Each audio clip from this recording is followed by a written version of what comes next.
Hello everyone, welcome back to the channel. GST में registered person अपनी ITR को कैसे फाइल करें असेसमेंट ईयर 25-26 के लिए, इस वीडियो में आज हम बात करने वाले हैं।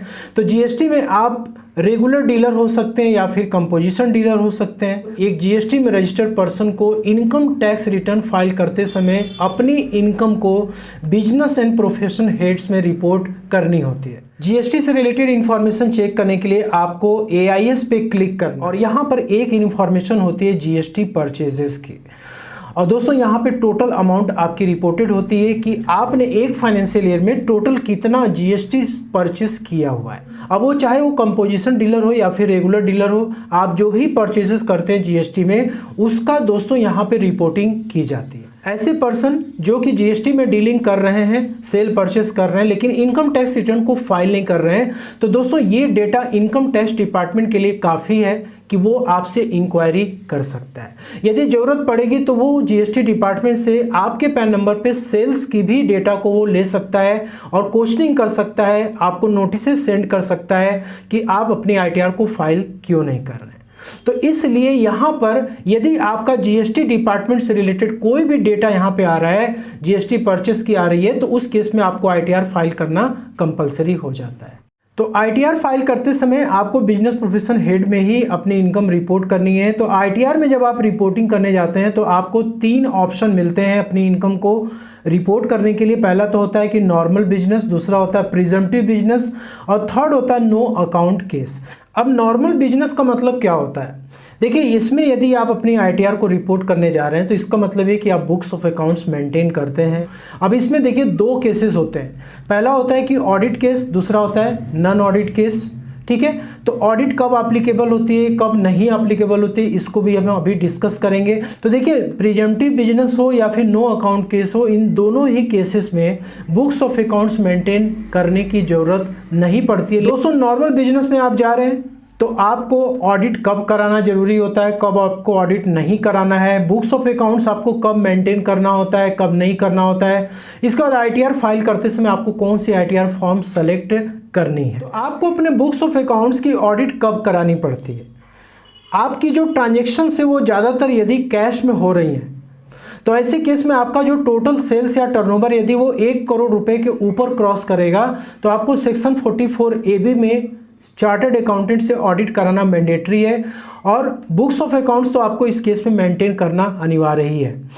और नेक्स्ट यहाँ पे ये कि 1 से लेकर के 10 करोड़ रुपीस के बीच में आपका टर्नओवर है, लेकिन यहाँ पर एक कंडीशन है। तो 95% से ज़्यादा यदि आप डिजिटल मोड में रिसीट और पेमेंट कर रहे हैं तो ऐसे केस में आपको ऑडिट कराना कंपलसरी नहीं है। और दोस्तों, यहाँ पे बुक्स ऑफ अकाउंट्स तो आपको मेंटेन करना यहाँ पे रिक्वायर्ड होता ही है।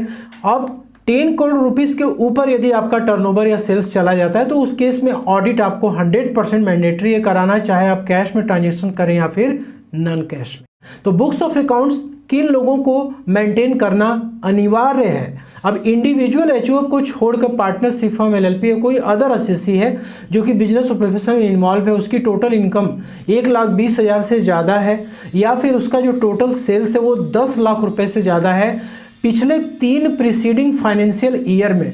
जैसे मान लो कि आप 25-26 की आईटीआर आप फाइल करने जा रहे हो तो इसके पिछले 3 ईयर में आपका किसी एक ईयर में भी टोटल इनकम या फिर जो सेल्स है वो इस लिमिट को यदि क्रॉस कर चुका है तो आपको बुक्स ऑफ अकाउंट मेंटेन करना कंपलसरी है। इसके बाद इंडिविजुअल और एचओएफ के ऊपर थोड़ी लिमिट यहाँ पे बढ़ जाती है। 2.5 लाख रुपीस के ऊपर यदि आपकी इनकम जाएगी और जो सेल्स है वो 25 लाख रुपए से ऊपर यदि जाएगा in any of the 3 preceding financial year तो उस केस में आपको बुक्स ऑफ अकाउंट मेंटेन करना कंपलसरी है।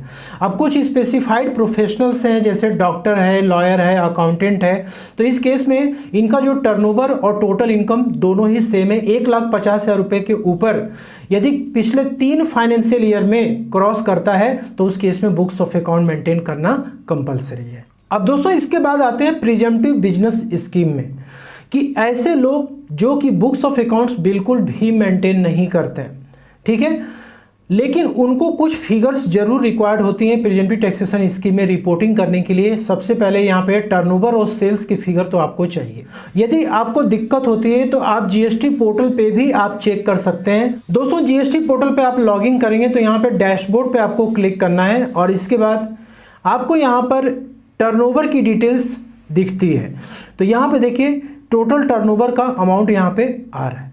अब जानते हैं ये टर्नओवर आपकी कहाँ से निकलती है। आप जो भी जीएसटी रिटर्न फाइल करते हैं तो जीएसटीआर 1 में जो आप कैश वाली रिपोर्टिंग करते हैं, इसके बाद B2B वाली करते हैं, सभी का टोटल टर्नओवर यहाँ पे आ जाता है।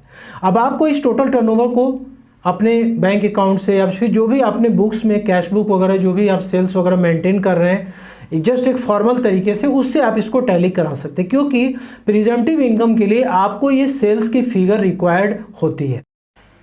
अब दोस्तों प्रिजम्पटिव बिजनेस में यदि आप अपनी आईटीआर फाइल करने जा रहे हैं तो उस केस में कुछ इंपॉर्टेंट पॉइंट्स है जो कि आपको ध्यान में रखना है।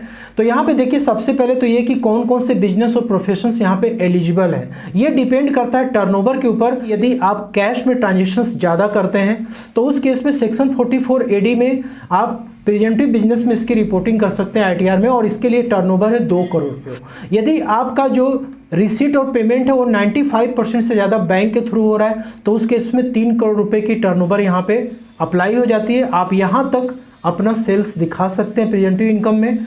और इसके बाद प्रोफेशनल्स के लिए यहाँ पे 44 ADA में रिपोर्टिंग करनी है, जिसमें कि 50 लाख और 75 लाख की लिमिट रखी गई है। तो आपके लिए इंपॉर्टेंट है ये परसेंटेज। आप जो भी सेल्स रिपोर्ट करोगे, यदि आप कैश में जो भी अमाउंट ले रखे हो सेल्स का, दोस्तों 8% तो आपको उसका मिनिमम रिपोर्टिंग करना है। बैंक के थ्रू जो आपने लिया हुआ है पेमेंट, उसमें 6% आपको रिपोर्टिंग करनी है। वैसे दोस्तों प्रोफेशनल के लिए है कि 50% ऑफ ग्रॉस रिसीट्स, ये मैंडेटरी है सेक्शन 44 ADA में रिपोर्ट करना है। अब देखिए यहाँ पे जो परसेंटेज आप देख रहे हैं, आपको सेल्स का या फिर ग्रॉस रिसीट्स, यदि आप प्रोफेशनल हो तो आपको इतना तो रिपोर्ट करना ही करना, इससे ज़्यादा आप कर सकते हो। लेकिन इसके नीचे यदि आप गए तो उस केस में फिर आपको क्या करना होगा, ऑडिट कराना होगा सेक्शन 44 AB में, और आपको बुक्स ऑफ अकाउंट्स भी अपनी उस केस में मेंटेन करनी पड़ेगी। अब इसके बाद हम आते हैं नो अकाउंट केस। अब प्रिएम्प्टिव टैक्सेशन स्कीम में जो स्मॉल बिजनेसेस हैं वो अपनी रिपोर्टिंग कर सकते हैं। यहाँ पे बुक्स ऑफ अकाउंट्स बिल्कुल भी मेंटेन नहीं करना आपको। लेकिन कुछ पर्सन ऐसे होते हैं जो कि अपनी बुक्स ऑफ अकाउंट्स बहुत ही मिनिमम लेवल पे मेंटेन रखते हैं, जैसे कि बिल्स वगैरह वो मेंटेन रखते हैं, रिसीट कितना आया, बैंक स्टेटमेंट, इसका एक रफली लेजर मेंटेन करते हैं और कैश बुक मेंटेन करते हैं। ठीक है। अब देखिए नो अकाउंट केस में वैसे कोई भी व्यक्ति अपनी रिपोर्टिंग कर सकता है, लेकिन कुछ बिजनेसेस ऐसे होते हैं जिनके ऊपर प्रिएम्प्टिव टैक्सेशन स्कीम जब एप्लीकेबल नहीं होता है तो उन लोगों को नो अकाउंट केस में रिपोर्टिंग करनी पड़ती है। यहाँ पे कोई एजेंसी के बिजनेस में इन्वॉल्व है या फिर कमीशन और ब्रोकरेज के बिजनेस में इन्वॉल्व है। अब कमीशन और ब्रोकरेज की बात करें तो यहाँ पे जो CSC सेंटर चलाते हैं या फिर बैंक मित्र वाले या फिर आधार से जो लोग पैसा जो है प्रोवाइड करते हैं फैसिलिटी देने के लिए दूसरे पर्सन को ट्रांसफ़र करने के लिए, या फिर दोस्तों डायरेक्ट सेलिंग एजेंट होते हैं, या फिर रेफरल एजेंट हो सकते हैं, या फिर इंश्योरेंस एजेंट हो सकते हैं। अब पोर्टल पे आपको किस तरीके से अपनी इनकम डिक्लेयर करनी है उसको हम देख लेते हैं। तो दोस्तों बिजनेस और प्रोफेशन के इनकम को रिपोर्ट करने के लिए आप ITR 3 और ITR 4 दोनों में ही कर सकते हैं। अब ITR 3 में यदि आप जा रहे हैं तो उस केस में आपको तीनों ही ऑप्शन मिलते हैं, नॉर्मल बिजनेस का भी, नो अकाउंट और प्रिजम्पटिव का भी। लेकिन यदि आप ITR 4 में जा रहे हैं तो सिर्फ वहाँ पे प्रिजम्पटिव इनकम स्कीम का ही ऑप्शन मिलता है। यहाँ पे हमने ITR 3 को ओपन किया हुआ है और आपको यहाँ पे जनरल इन्फॉर्मेशन में आना है और यहाँ पर आपको फाइलिंग स्टेटस में जाना है और यहाँ पर आपको 31 जुलाई और एक्सटेंडेड सेलेक्ट करना है। और यहाँ पे देखिए आपको न्यू रेजिम और ओल्ड रेजिम सेलेक्ट करने के लिए बोलता है। तो यदि आप अपनी ITR को न्यू रेजिम में फाइल करना चाहते हैं तो यहाँ पे आपको जो फर्स्ट वाला ऑप्शन है इस पे आपको सेलेक्ट करना है और यहाँ पे दोस्तों नो पे आपको क्लिक करना है। ठीक है। और इसके बाद आप यहाँ पे सिंपल नीचे की तरफ आ जाएंगे और यहाँ पे आपको अपने रेजिडेंशियल स्टेटस सेलेक्ट करनी है। और सबसे इम्पॉर्टेंट यहाँ पे जो पार्ट होता है वो होता है ऑडिट इन्फॉर्मेशन का। अब यहाँ पे देखिए ऑडिट इन्फॉर्मेशन में आपको ये तीनों ही केसेस में समझा देता हूँ। तो पहला केस था नॉर्मल बिजनेस का। नॉर्मल बिजनेस में आपको बुक्स ऑफ अकाउंट्स मेंटेन करनी होती है तो आप यहाँ पे यस पे सेलेक्ट करेंगे। इसके बाद आपको यहाँ पे नो पे सेलेक्ट करना है क्योंकि आप प्रिजम्पटिव स्कीम में क्या कर रहे हैं, अपनी ITR को फाइल नहीं कर रहे हैं। यहाँ पे आपको टर्नओवर सेलेक्ट करना है कि क्या आपका टर्नओवर 1 करोड़ से ज़्यादा है या फिर 10 करोड़ से कम है। ठीक है। तो जो आपके ऊपर एप्लीकेबल हो आपको यहाँ पे सेलेक्ट करना होगा। इसके बाद आपके ऊपर ऑडिट एप्लीकेबल है कि नहीं है। ठीक है। जो मैंने आपको लिमिट बताई थी, यदि नहीं है तो आप नो पे सेलेक्ट करेंगे। इसके बाद आपको यहाँ पे नो पे सेलेक्ट करना है। ठीक है। तो ये तो हो गया नॉर्मल बिजनेस के लिए। और दूसरा है यहाँ पर प्रिजम्पटिव स्कीम के लिए। प्रिजम्पटिव स्कीम के लिए आपको क्या सिलेक्शन करना है, तो यहाँ पर are you liable to maintain books of accounts, तो आपको यहाँ पे नो पे सेलेक्ट करना है क्योंकि इसके लिए बुक्स ऑफ अकाउंट्स की जरूरत नहीं पड़ती है। इसके बाद आपको यहाँ पर प्रीएम्प्टिव स्कीम के लिए आपको यहाँ पे यस पे सेलेक्ट करना है। इसके बाद यहाँ पे क्या आपके ऊपर ऑडिट एप्लीकेबल है, तो जनरली यहाँ पे ऑडिट आपको नहीं करानी है क्योंकि आप उतना इनकम डिक्लेयर कर रहे हो 8% 6%, तो आपको यहाँ पे नो पे सेलेक्ट करना है। अब नो अकाउंट केस के लिए यहाँ पर अगेन आपको नो पे सेलेक्ट करना है और इसके बाद यहाँ पे फिर से आपको नो पे सेलेक्ट करना है। अब यहाँ पे पूछ रहा है कि whether during their total sales और turnover is between 1 crore and 10 crore. तो नो अकाउंट केस में यदि आप जा रहे हो आपकी टर्नओवर 1 करोड़ रुपए से ज़्यादा नहीं है तो आपको ये वाला ऑप्शन सेलेक्ट करना है। इसके बाद ये सारे ऑप्शन आपके नो रहेंगे और उसके बाद आपको सबमिट करना है। इसके बाद आता है दोस्तों नेचर ऑफ बिजनेस। तो देखिए प्रीएम्प्टिव स्कीम को छोड़कर बाकी जो भी आपके हैं बिजनेस, नॉर्मल बिजनेस में रिपोर्टिंग करना चाहते हैं, नो अकाउंट केस में करना चाहते हो तो आपको यहाँ पे नेचर ऑफ बिजनेस अपनी बतानी पड़ेगी। ठीक है, आपको यहाँ पे ऐड अनदर पे जाना है और यहाँ पर आपको ट्रेड नेम देना है और यहाँ पे आपको डिस्क्रिप्शन देना है, देन आपको सेव पे क्लिक करना। इसके बाद दोस्तों आपको यहाँ पे कंफर्म कर देना है। नो अकाउंट केस के लिए आपको सिंपली यहाँ पे बैलेंस शीट में आना है और यहाँ पे आपको ओके पे क्लिक करना है और इसके बाद आपको यहाँ पे पॉइंट नंबर 6 पे आना है, in case where regular books of accounts is not maintain. अब ये आपको चारों फिगर इसमें इंटर करना है। यदि आपका कोई फिगर है तो आप इंटर करिए, अदरवाइज इसको आप 0 भी रख सकते हैं। यहाँ पे आपको सिंपली कन्फर्म पे क्लिक करना है। अब इसके बाद मैन्युफैक्चरिंग अकाउंट में आपको कुछ भी नहीं करना है, ट्रेडिंग अकाउंट में भी आपको कुछ नहीं करना है, आपको आना प्रॉफिट एंड लॉस अकाउंट में और यहाँ पर आपको ऑप्शन मिलता है if regular books of accounts of business and profession not maintain, इस पर आपको क्लिक करना है। यहाँ पे आपको जाना है एडिट बटन पे और इसके बाद आपको यहाँ पर कुछ अमाउंट अपनी इंटर करनी है।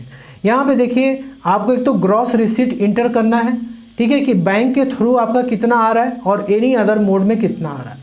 इसके बाद यहाँ पे आप ग्रॉस प्रॉफिट दिखा दीजिए कितना हुआ, कितना आपके एक्सपेंसेस हो रखे हैं वो आप दिखा दो और इसके बाद यहाँ पे आप नेट प्रॉफिट डिक्लेयर कर दो। प्रोफेशनल्स के लिए दोस्तों ये ऑप्शन है जो कि आपको यहाँ पे रिपोर्ट करना है। इसके बाद आपको यहाँ पे सेव पे क्लिक करना है और इसके बाद यहाँ पर आपको कंफर्म कर देना है इसे। अब यहाँ पे शेड्यूल बीपी पे आपको क्लिक करना है, इसको कंफर्म करना है। यहाँ पे अदर सोर्सेज में यदि आपके सेविंग बैंक इंटरेस्ट, एफडी के इंटरेस्ट या डिविडेंड की इनकम हो रखी है तो आप इसमें इसकी डेटा को फीड कर सकते हो, वैसे ये डेटा प्री फिल होके आता है। अब दोस्तों मोस्ट इंपॉर्टेंट यहाँ पे शेड्यूल जीएसटी का, इस पर आपको क्लिक करना है। तो यहाँ पे आपको अपना जीएसटी नंबर मेंशन करना है और यहाँ पर आपको total annual value of sales कि एक फाइनेंशियल ईयर में आपने 24-25 में कितना टोटल सेल किया हुआ है वो अमाउंट आपको यहाँ पे मेंशन करना है और इसके बाद आपको सेल्स पे क्लिक करना है। तो दोस्तों ये सारी डिटेल्स आपको एंटर करने के बाद प्रोसीड टू वेरिफिकेशन पे आपको क्लिक करना है और इसके बाद आपको यहाँ पे प्रोसीड टू वैलिडेशन पे क्लिक करना, देन आपकी वैलिडेशन सक्सेसफुल हो जाती है। यदि कोई एरर होगा तो आपको यहाँ पे बता देगा, ठीक है। इसके बाद आपको प्रीव्यू करना, देन आपको अपने रिटर्न को सबमिट करनी। अब इसके बाद हम आते हैं प्रीएम्प्टिव टैक्सेशन स्कीम में आपको रिपोर्टिंग करनी है तो आप कैसे करेंगे। तो देखिए ITR 3 हो या ITR 4 हो, प्रीएम्प्टिव टैक्सेशन स्कीम आपको दोनों जगह ही दिखता है। तो आपको मैं यहाँ पे बता देता हूँ, आप उसको कर पाओगे।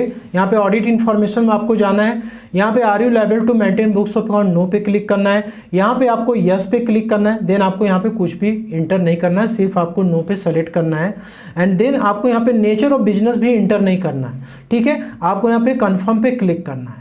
इसके बाद दोस्तों बैलेंस शीट में आपको कुछ भी इंटर नहीं करना, मैन्युफैक्चरिंग में भी आपको कुछ इंटर नहीं करना, सिंपली आपको इसको क्लिक करके कंफर्म कर लेना है। इसके बाद आपको यहाँ पे ट्रेडिंग अकाउंट में भी कुछ नहीं करना है, आपको यहाँ पे सिंपल P&L में आना है और इसके बाद यहाँ पे आने के बाद आपको प्रीएम्प्टिव इनकम का ऑप्शन दिख रहा है, इस पर क्लिक करिए। देखिए यदि आप बिजनेस में रिपोर्ट कर रहे हैं तो सेक्शन 44 AD में करेंगे, यदि आप प्रोफेशनल हैं तो सेक्शन 44 ADA में आप करेंगे। यहाँ पे आपको क्लिक करना है, देन आपको एडिट पे जाना है तो आप ऐड अनदर करेंगे और यहाँ पे आपको नेम ऑफ बिजनेस इंटर करना है और यहाँ पे आपको बिजनेस का कोड सेलेक्ट करना है। आपके केस में जो भी एप्लीकेबल होगा आप यहाँ से सेलेक्ट कर लीजिए और डिस्क्रिप्शन में आप जो बिजनेस कर रहे हैं उसको एंटर कर दीजिए। तो जो आपके जीएसटी पोर्टल में नेचर ऑफ बिजनेस है, जो ट्रेड नेम है वो आप यहाँ पे एंटर कर सकते हो और कोड आप यहाँ पे सेलेक्ट करो। उसके बाद सेव पे आपको क्लिक करना है। इसके बाद अब आपको यहाँ पे टर्नओवर अपनी रिपोर्ट करनी है, ठीक है। तो टर्नओवर के लिए देखिए यहाँ पे यदि आप बैंक के थ्रू आपने जितना भी सेल किया वो अमाउंट बैंक में आई है तो आप वो अमाउंट डाल दीजिए। कैश में आपको जितना भी अमाउंट मिला है सेल का वो आप डाल दीजिए। कोई भी अदर मोड में आपको कुछ अमाउंट मिला है तो आप यहाँ पे डाल सकते हो, ठीक है। और इसके बाद यहाँ पर आपको इनकम डिक्लेयर करनी है तो यहाँ पे देखिए आपको 6% बैंक मोड के लिए मिनिमम आपको रिपोर्ट करनी है, कैश मोड के लिए 8% मिनिमम रिपोर्ट करनी है, इससे ज़्यादा हो जाए लेकिन कम नहीं होना चाहिए। इसके बाद आपको सेव पे क्लिक करना है। अब दोस्तों यहाँ पे नॉर्मल बिजनेस के केस में देखिए आपको बैलेंस शीट यहाँ पे मेंटेन करनी है। तो आपने बुक्स ऑफ अकाउंट अपना मेंटेन किया हुआ, तो यहाँ पे आप सोर्सेज ऑफ फंड में जाओगे, यहाँ पे आपको कैपिटल का डिटेल देनी है एडिट पे जा करके। इसके बाद यहाँ पे जो भी आपकी लाइबिलिटीज़ हैं वो आप रिपोर्ट करोगे। एप्लीकेशन ऑफ फंड में आप आओगे, यहाँ पे अपनी एसेट्स वगैरह, इन्वेस्टमेंट, करेंट एसेट्स, ये सब आपको यहाँ पे जैसे आपने बुक्स ऑफ अकाउंट मेंटेन किया उसी तरीके से फिगर आपको यहाँ पे इंटर करनी है। और वैसे ही आपको दोस्तों यहाँ पे मैन्युफैक्चरिंग अकाउंट पे भी क्लिक करके इसको कंफर्म करना है। ट्रेडिंग अकाउंट आपको जरूर अपडेट करनी है। इसका प्रॉफिट एंड लॉस अकाउंट भी मेंटेन करना है। तो यदि आप बुक्स ऑफ अकाउंट मेंटेन के नॉर्मल बिजनेस में आप जा रहे हो तो आपको ये मैंडेटरी है, बैलेंस शीट, ट्रेडिंग और पीएल अकाउंट। और इसके बाद यहाँ पे जो जीएसटी का मैंने आपको सेक्शन दिखाया था ये भी आपको अपडेट करना है। ठीक है, तो तीनों ही ऑप्शन आपने समझ लिया किस तरह से रिपोर्टिंग। आशा करता हूँ कि आपको वीडियो में दी जानकारी पसंद अच्छी लगे तो लाइक शेयर जरूर करिए। मिलते हैं नेक्स्ट वीडियो में। Thank you so much.